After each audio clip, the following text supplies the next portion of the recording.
วางศิลาฤกษ์แล้วเริ่มปรับปรุงสนามกีฬาเจ้าอนุวงศ์ให้เหมาะสมกับการจัดกิจกรรมที่หลากหลายสนับสนุนโดยเป๊ปซี่ในวันที่16มีนาคม2025นี้ได้มีพิธีวางศิลาฤกษ์โครงการก่อสร้างปรับปรุงสนามกีฬาเจ้าอนุวงศ์นครหลวงเวียงจันทน์ขึ้นโดยมีท่านพุทธสิมมราวงศ์รัฐมนตรีกระทรวงศึกษาธิการและกีฬาประธานคณะกรรมการโอลิมปิกแห่งชาติลาวท่านโคอิซึมิสึโตมุเอกอัครราชทูตวิสามัญผู้มีอำนาจเต็มแห่งประเทศญี่ปุ่นประจำสปป.ลาวและแขกถูกเชิญเข้าร่วมโครงการก่อสร้างปรับปรุงสนามกีฬาเจ้าอนุวงศ์แม้นจะสร้างสนามกีฬาแบบมีส่วนร่วมแห่งทำอิฐในสปป.ลาว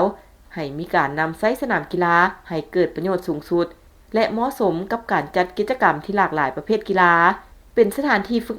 ฝึกซ้อมแข่งขันให้นักกีฬาคนพิการและบ่พิการในระดับภาคพื้นและภายในประเทศทั้งเป็นสถานที่ต้อนรับมวลชนชาวนครหลวงเวียงจันทน์ก็คือชาวลาวทั่วประเทศมีสนามกีฬาออกกำลังกายลิ่นกีฬาเป็นการประกอบส่วนสร้างสภาพแวดล้อมที่ดีในนครหลวงเวียงจันทน์สร้างเวียกเฮ็ดงานทำในชุมชนโดยเฉพาะการสร้างเวียกเฮ็ดงานทำให้คนพิการเพื่อประกอบส่วนเข้าในการพัฒนาเศรษฐกิจสังคมของประเทศก็คือการพัฒนาเวียกงานกีฬากายกรรมที่เป็นระบบครบสุดโครงการดังกล่าวมีมูลค่า 4,171 ล้านเยนโดยมีระยะเวลาในการจัดตั้งปฏิบัติโครงการเริ่มแต่เดือนมังกรปี 2025 จนถึงเดือนตุลา 2026 ใช้เวลาก่อสร้าง22เดือนโดยแม่นบริษัทที่ปรึกษาอาซุสะเซกิ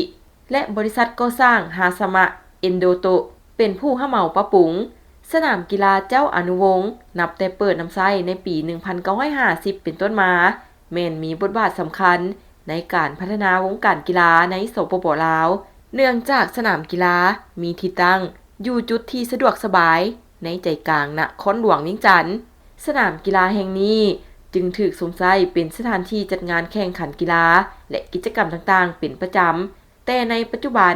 สิ่งอำนวยความสะดวกดังกล่าวได้ทรุดโทรมลงหลายจึงต้องได้มีการปรับปรุงคืนใหม่ให้ดีกว่าเก่า